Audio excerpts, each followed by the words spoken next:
마가복음 10장 13절에서 16절 말씀, 마가복음 10장 13절에서 16절 말씀 한 절씩 교독하고 끝절 합독하겠습니다. 사람들이 예수께서 만져주심을 바라고 어린아이들을 데리고 오매 제자들이 꾸짖거늘 어린아이들이 내게 오는 것을 용납하고 금하지 말라. 하나님의 나라가 이런 자의 것이니라. 내가 진실로 너희에게 이르노니 누구든지 하나님의 나라를 어린아이와 같이 받들지 않는 자는 결탄코 그곳에 들어가지 못하리라 하시고 그 어린아이들을 안고 그들 위에 안수하시고 축복하시니라. 아멘.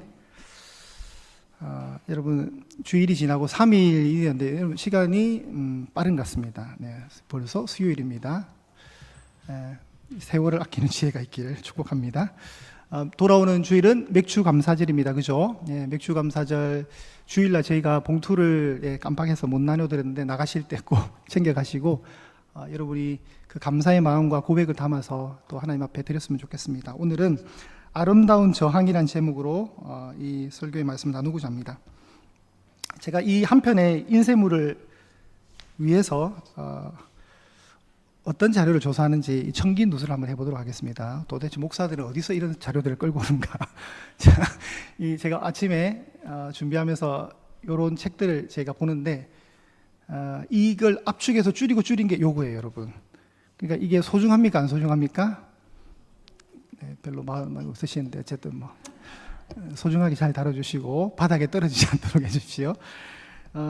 오늘의 그 주제는 어린아이들입니다. 어린아이들, 그죠? 네. 어린아이 중에 이제 우리가 고민할 수 있는, 생각할 수 있는 분이 소파 방정환 선생님입니다. 그분이 1920년대에 어른에게 드리는 글이라는 글이 있는데 제가 읽어보겠습니다. 어린아이를 내려다보지 마시고 쳐다보아 주시오. 어린이에게 경어를 쓰시되 늘 부드럽게 하여 주시오. 이발이나 목욕 같은 것을 때 맞춰 하여 주시오. 잠자는 것과 운동하는 것을 충분하게 하여 주시오. 산보와 온족 같은 것을 충분히 하게 하여 주시오. 어린이를 책망하실 때는 쉽게 성만 내지 마시고 자세히 타일러 주시오. 어린이들이 서로 모여 즐겁게 놀만한 놀이터나 기관 같은 것을 지어 주시오. 대우주 내신경의 말초는 늙은이에게는 있지 아니하고 젊은이에게 있지 아니하고 오직 어린이 그들에게만 있다는 것을 늘 생각하여 주시오. 이게 왜 나왔을까요? 방정환 선생님이 보실 때는 아이들이 어른에 비해서 굉장히 인격적인 지위를 못 받고 있다는 생각을 하는 거죠.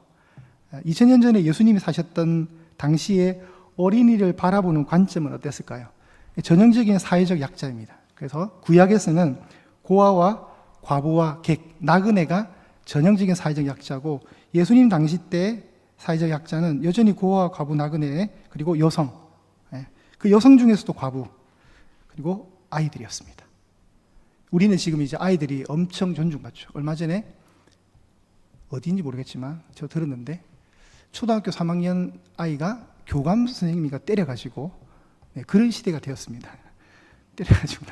그러니까 너무 이제 어린아이가 이제 우상화되기까지 갔는데 어찌하여튼 과거에는 우리가 생각한 아이들이 아니었던 거죠. 그러니까 어른들 안의 의식은 그 당시 사회적 배경 속에서는 아이들은 그런 귀한 존재가 아니었던 거예요. 13절에 보시면 사람들이 어떤 사람들인지 모르지만 물론 이제 어린아이를 데리고 있는 어른들이겠죠.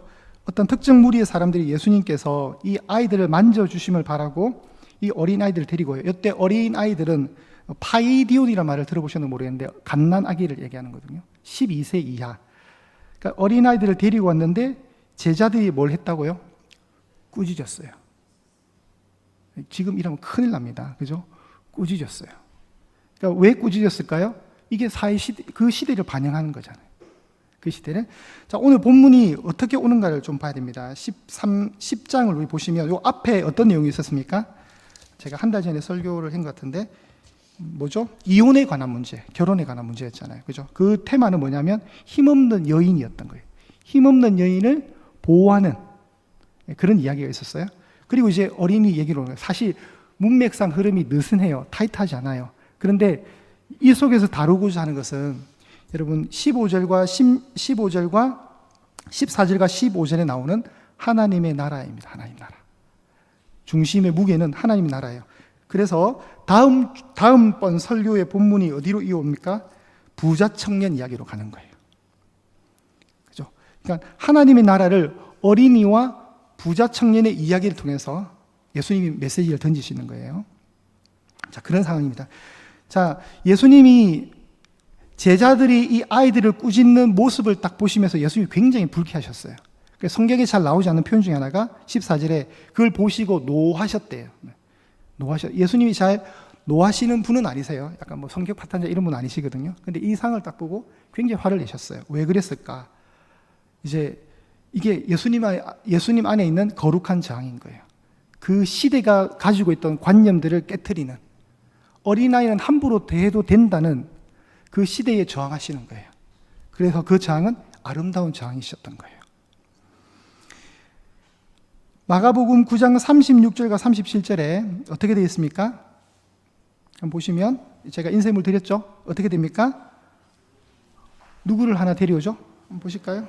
네, 어린 아이 하나를 데려다가 그들 가운데 세우시고 안으시면서 제자들에게 어떻게 말씀하십니까? 누구든지 내 이름으로 이런 어린아이 하나를 영접하면 곧 나를 영접함이요. 누구든지 나를 영접하면 나를 영접함이 아니요 나를 보내신 이를 영접함이니라.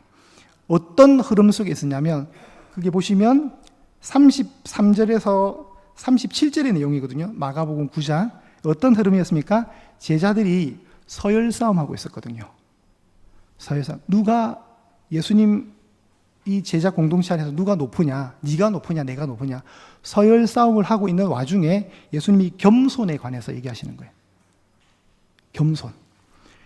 이미 예수님이 어린아이를 통해서 메시지를 한번 주셨는데 또 어린아이가 나오니까 제자들이 어떻게 합니까? 짜증을 낸 상황인 거예요, 지금. 그러니 예수님이 지금 한번 일러줬는데, 어린아이에 관해서 어떤 태도로 살아야 되는가에 관한 한 번의 메시지를 던져주셨는데, 지금 어떻게 하는 거죠? 또 반복하고 있는 거예요, 제자들이. 아이들을 하대하는 거예요. 그들의 겸손에 관해서 얘기하고, 그들을 영접하면 곧 나를 영접하는 것이고, 하나님을 영접하는 것이다. 이런 과정까지 간 그 겸손의 테마 속에 서열 싸움하고 있던 제자들에게 아이들에 관해서 안으시고 세우시고 안으시고 그렇게 말을 했는데도 불구하고 동일한 사건이 유사하게 또 일어나는 거예요. 예수님이 이 상황들을 굉장히 불편하게 보셨습니다. 자, 첫 번째 1번에 가시면 하나님 나라의 혁명적 가치라고 붙였습니다. 왜 혁명적 가치냐면 아이들은 하나님의 나라와 감히 연관시킬 수 없는 존재였거든요. 사회적으로 무시당하니까. 자, 그 박스 안에 마가복음 14장 20절에서 21절의 말씀이 있습니다. 이게 어떤 상황입니까? 오병이어하고 나서, 자, 다 배불리 먹고 남은 조각이 12바구니에 찼습니다. 그리고 이제 성경 기자가 마태가 뭘 얘기하냐면 먹은 사람을 얘기하는데 먹은 사람이 몇 명이었습니까? 5,000명이었습니다. 그죠? 그런데 뭐가 빠졌습니까? 여자와 어린이를 뺀 5,000명. 이게 이 시대였던 거예요. 그러니까 수에도 포함이 안 되는 거예요. 여기에 2000년 당시에 이 장소가 예배 인원을 체크하면 하나, 둘, 셋, 넷, 다섯, 여섯, 일곱, 여덟, 아홉, 열, 열하나, 열둘, 열셋, 열넷, 15명밖에 없어요. 이 자리에. 제가 지난번에 한번 했죠. 이곳에서 예배 드리는 사람들은 총 15분인 거예요. 여러분이 전혀 불쾌하게 생각 안 하시는데 우리 여성분들은 굉장히 기분 상하네. 자, 마가복음 15장 37절에서 38절도 보겠습니다. 마태복음 15장 37절에서 38절.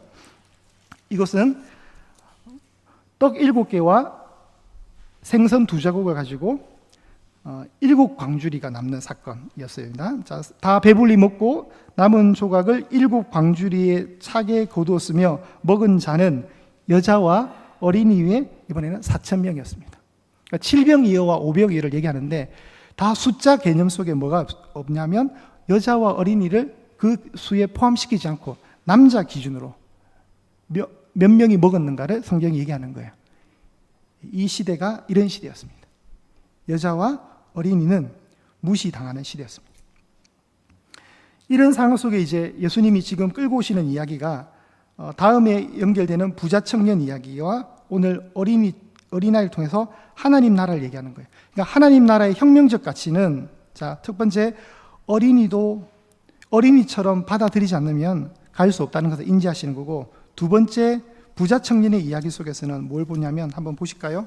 부자 청년 이야기 속에 17절에, 다음에 할 17절 보시면, 선한 선생님이여 내가 무엇을 하여 영생을 얻겠습니까? 어떻게 하면 천국에 들어가겠습니까? 하나님 나라에 들어가겠습니까? 그 얘기죠.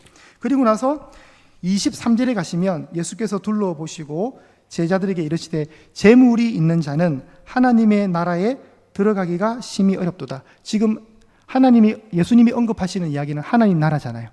그러니까 부자는 천국에 들어가지 못한다, 이 얘기를 하시는 거죠.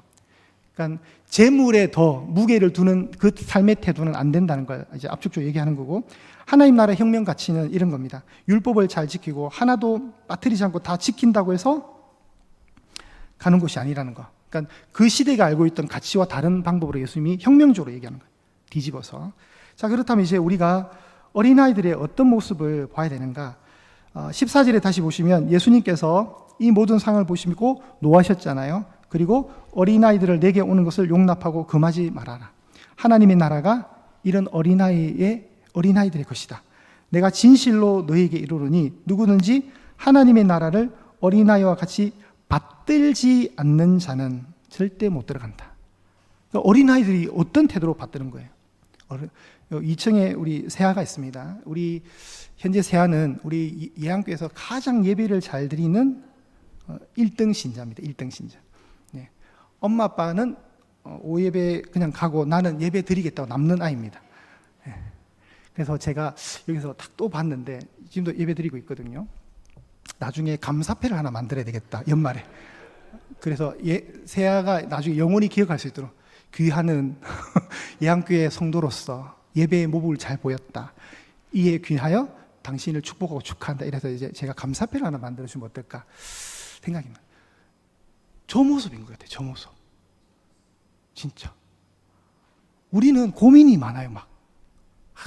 고민이 많은데 우리 세아는 고민하지 않습니다. 그냥 하나님께 예배드리는 거 좋아해요.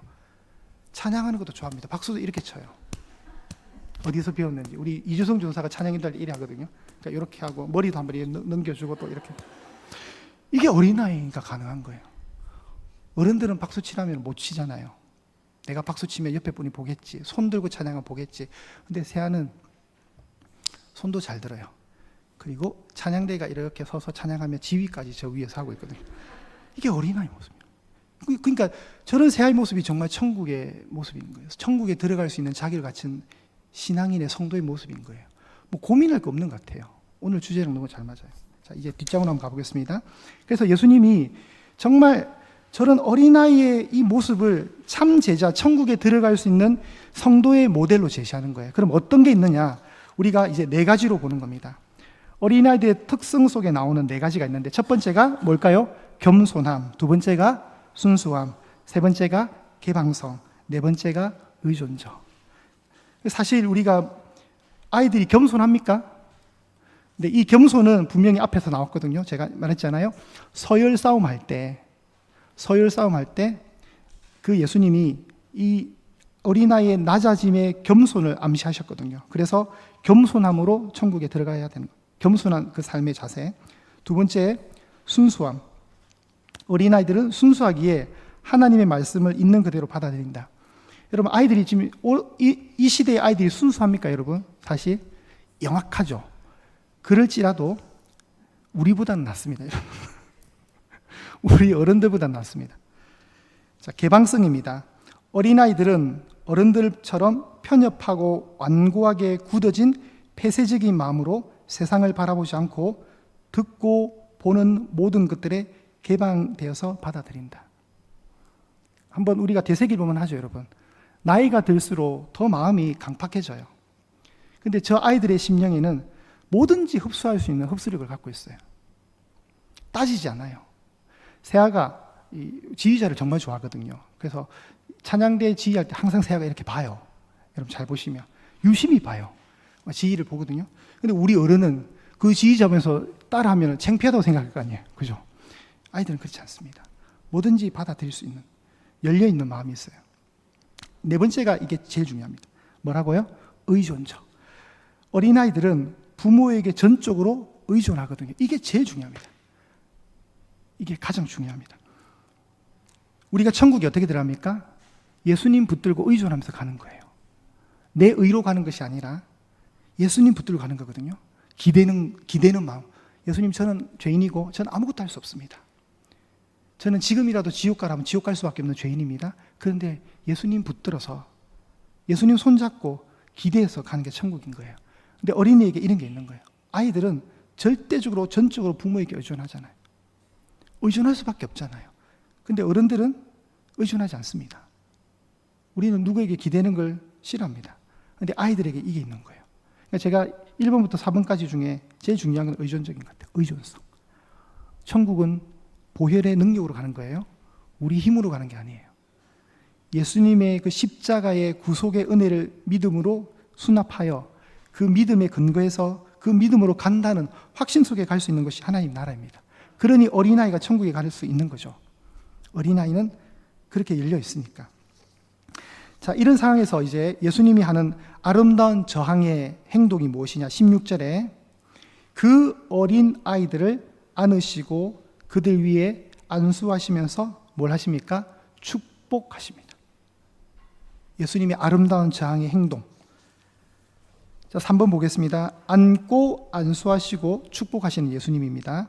예수님께서는 그 어린 아이들을 만져주시는 것으로 끝나는 것이 아니라 안아주십니다. 그리고 그 아이들을 축복하십니다. 이러한 행위를 통해 하나님 나라를 받아들이는 자들을 향한 예수님의 자세를 보여주십니다. 하나님 나라를 의심 없이 받아들이고 그 나라를 사모하는 마음을 가지고 있는 자들을 향한 예수님의 태도를 드러내고 있습니다. 곧 하나님의 나라를 받아들이고 그 나라의 권위에 복종하는 자들을 예수님께서 만져주시는 것으로 끝을 내는 것이 아니라 안아주시고 나아가서 축복하십니다. 이는 어린 아이들을 예수님에게 데려온 사람들의 기대를 뛰어넘는 행동이시죠. 처음에 이 사람들은 예수님께 우리 애 좀 만져주세요라고 데리고 왔는데 예수님은 안아주시고 안수해주시고 축복 기도를 하신 거예요. 너무나도 귀한 예수님의 저항이셨습니다. 그 시대를. 그러면 이제 교회는 어떻게 이 어린아이들을 받아들여야 됩니까? 어떻게 봐줘야 되죠? 정말 축복하면서 우리가 세워줘야 되는 거죠. 적용입니다. 예수님은 어린아이들을 통해 하나님의 나라에 합당한 사람에 대하여 가르치십니다. 하나님 나라는 자신의 의지로 가는 것이 아니라 자신의, 이게 중요합니다, 연약함을 알고 권세에 순종하는 자들이 들어갈 수 있습니다. 오직 하나님의 은혜로 가능한 것이다. 그래서 예수님은 어린아이에 순종하는 삶을 닮아 하나님 나라의 통치자이신 하나님께 순종하고 그 말씀에 복종하는 삶이 되어야 함을 가르치고 계신다. 여러분, 내용을 이해하시겠죠? 우리가 천국에 갈 수 있는 것은 우리의 힘과 우리의 자신감과 우리의 의로 가는 것이 아닙니다. 철저하게 우리의 연약함을 알고 순종의 자세로 은혜로 가는 것이 천국입니다. 자, 그렇다면 오늘 우리 시대에 적용해 보면 어린아이는 사회적 약자의 상징입니다. 그렇다면 이 시대에도 우리가 사회적 약자를 만날 수 있는 거죠. 우리는 사회적 약자들에 대한 사랑을 얼마나 가지고 있는가? 혹시 어린아이들이 예수님께 오는 것을 막은 제자들처럼 하나님 나라에 도움이 되지 않게 보이는 힘없고 돈 없는 사람들을 무시하지 않는가? 자, 이 정황상 보면 오늘 만져주심을 바라고 아이들을 데리고 왔던 부모님들에게 제자들이 꾸짖습니다. 이때 꾸짖다는 말은 언제 쓰냐면, 여러분, 예수님이 십자가 지시고 부활하신다는 그 순환 예고를 하실 때 베드로가 항변하거든요. 오늘 새벽에 설교 본문 중에 하나 나왔습니다. 어제 새벽인가? 예수님께 항변합니다. 항변. 그 항변이 좋은 말로 항변이지 실제로는 꾸짖었던 거, 예수님을 꾸짖은 그 단어를 쓰거든요. 그 똑같아요, 지금. 그리고 예수님이 주로 귀신을 쫓아내실 때, 귀신을 향해서 꾸짖을 때 이 표현을 쓰거든요. 근데 이 제자들이 지금 예수님이 귀신을 향해 썼던 이 꾸짖음을 아이들을 데리고 온 부모들에게 하고 있는 거예요. 신경질을 내고 있는 거예요. 신경질을 내고 있는 이 상황을 예수님이 지금 그렇게 해서는 안 되는 이유를 설명하시면서 오늘 완전히 다른 정의로 내려오시는 거죠. 제자들에게 비춰지는 이 아이들은 제자들 관점에서 보면 그 시대의 가치관처럼 정말 쓸모가 하나도 없는 거예요. 이 아이들은 축복의 대상이 아니라는 거예요. 뭐 하나 도움되는 게 없다고 보는 거예요. 어떤 유용성과 타당성, 어떤 효율성을 따지는 거예요. 어린아이를 보면서. 그게 대해서 예수님이 분노하시는 거예요. 이 아이들이 얼마나 소중한 존재인데 너희들이 이렇게 함부로 하느냐. 그래서 완전히 혁명적 가치를 던지신 거예요. 아이들처럼 하나님 나라를 받아들이지 않으면 천국에 절대 못 간다. 당시로서 상상을 못하는 얘기예요. 율법을 준수하는 유대인들이 들을 때 하나님 나라 들어가는 방법은 계명을 준수하는 겁니다. 그렇겠죠. 그런데 아이들이 뭘 알겠어요? 그러니 아이들을 무시할 수밖에 없는 거죠. 수혜도 포함시켜주지 않는 그런 상황 속에 이 일이 벌어지는 건데, 오늘 우리 시대도 마찬가지입니다. 누군가가 교회에 왔는데 힘도 없어 보이고 돈도 없어 보이면 교회는 그 사람을 향해서 무시할 수 있습니다. 왜요? 우리 속에 이런 제자들처럼 가지고 있는 폐쇄성, 우월성 때문에 그런 거예요. 예전에 들었던 예화 중에 그런 얘기가 있었어요. 어떤 흑인 아이 하나가 백인 교회에 들어가려 했는데 제재를 받았어요. 왜냐하면 백인 사회는 우월성을 갖고 있거든요. 흑인에 비해서. 그러니 흑인들은 들어올 수 없다. 교회가 문을 닫은 거예요. 백인들만 와서 예배 드려라. 그래 그 아이가 속이 상해서 밖에서 못 들어가고 예배당 앞에서 울고 있으니까 어떤 지나가던 중년의 아저씨가 얘야 왜 울고 있니? 이러니까, 물론 이건 아주 지어낸 얘기 같아요. 이제 이런 이야기들을 만들어내는 거죠. 제가 흑인이라서 저 예배당에 못 들어가고 있습니다. 이러니까 그 지나가던 아저씨가 뭐라 하셨냐면, 나도 그래서 못 들어가고 있다 이랬어요. 그분이 예수님이셨대요. 그러니까 하나님 나라에서는 벽이 없어요. 그런데 인간들은 벽을 스스로 만드는 거예요. 너는 되고 너는 안 돼. 나는 되지만 너는 더 안 돼. 구별하는 거죠. 그래서 교회가 조심해야 되는 건 뭐냐면, 돈 있는 자, 권력 있는 자, 지식이 있는 자는 받아들이고 힘없는 자, 가난한 자, 병든 자, 교육 수준이 낮은 자는 소외시키는 우를 얼마든지 범할 수 있다는 겁니다. 그렇게 하면 안 된다는 거죠. 그러면 예수님은 우리에게 노하실 겁니다. 부디 예양교회가 벽이 없이 모든 사람을 거리낌 없이 다 받아들이는 믿음의 공동체가 될 수 있기를 기도해 주십시오. 이 모델을 우리가 마지막으로 말씀 하나 찾고 마치겠습니다. 사무엘상 찾아보겠습니다. 사무엘상 22장입니다. 사무엘상 22장 1절과 2절 말씀 보겠습니다.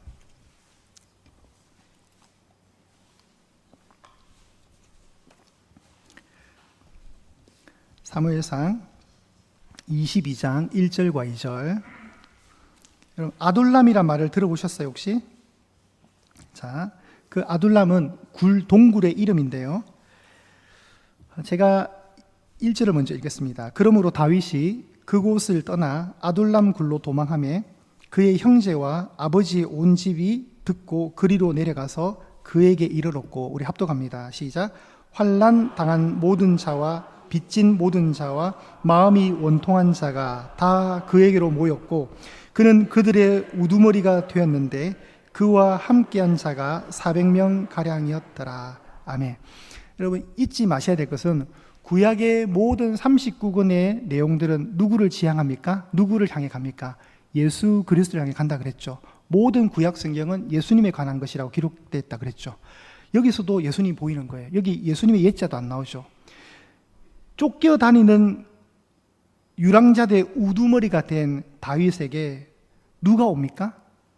환난 당한 자, 빚진 자, 마음이 원통한 자들, 사회적 약자들이 다 온 거예요. 여러분, 그럼 이 모습을 확대하면 누가 비춰집니까? 예수님이 비춰지는 거죠. 예수님께 누가 왔습니까? 2000년 전 예수님 당시에도 예수님께는 환난 당하는 자, 빚진 자, 마음이 원통한 자가 왔었습니다.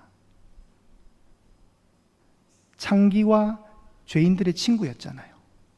그죠? 기득권층과 예수님이 함께 하셨던 게 아니에요. 바리새인, 사두개인, 헤롯 당원, 서기관, 율법학사 이런 사람과 예수님이 계속 교제하신 게 아니에요. 다 그들이 무시했던 창기, 세리, 취급도 하지 않던 이런 어린아이, 사회적 약자였던 여성들, 그죠? 그런 사람들이 예수님의 친구였어요. 예수님은 그들을 향해서 항상 따뜻하셨어요. 그리고 예수님이 주로 노하시는 것은 독사의 자식들이라고 외쳤던 사람들은 기득권층, 힘으로 밀어붙였고 사회적 약자에게 1도 관심 없으면서 자기 권력을 유지하기 위해서 힘으로 살았던 그들을 향해서 예수님은 독사의 자식들이라 했지, 이런 사회적 약자들 향해서는 절대로 그런 말을 하신 적이 없어요. 여러분, 예한교회가 이 모습이 되었으면 참 좋겠습니다. 환난 당한 자, 빚진 자, 마음이 온통한 자가 다 예한교회에 와서 함께 예배드리는 그런 날을 꿈꾸었으면 좋겠습니다. 그렇게 돼야죠. 너는 좀 가난한 것 같아. 너는 오지 마. 너는 우리 교회를 안 올린 것 같아. 우리가 서로 경계를 만들고 선을 긋는 것이 아니라 예수님의 마음을 가지고, 예수님이 그렇게 사역하셨으니까 교회도 그런 사역을 해야 되겠죠. 아픈 자들, 병든 자들, 마음이 억눌린 자들이 와서 예수님을 만나고 예배 속에서 회복이 되고 건강한 천국의 백성으로 설 수 있도록 도울 수 있다면 예한교회는 사역 잘하는 교회가 될 겁니다. 그렇겠죠. 그리고 하나님도 너무 잘하고 있다고 칭찬하실 것 같아요. 그런데 절대로 해서는 안 되는 행동은 오늘 제자들처럼 어린아이들을 함부로 화대하고 짜증내고, 그죠? 그렇게 한다면 예수님이 노하실 겁니다. 우리 교회가 가야 될 방향성, 예수님이 하셨던 것처럼만 따라 합시다, 여러분. 그렇게 되는 복된 교회가 될 수 있기를 축복합니다.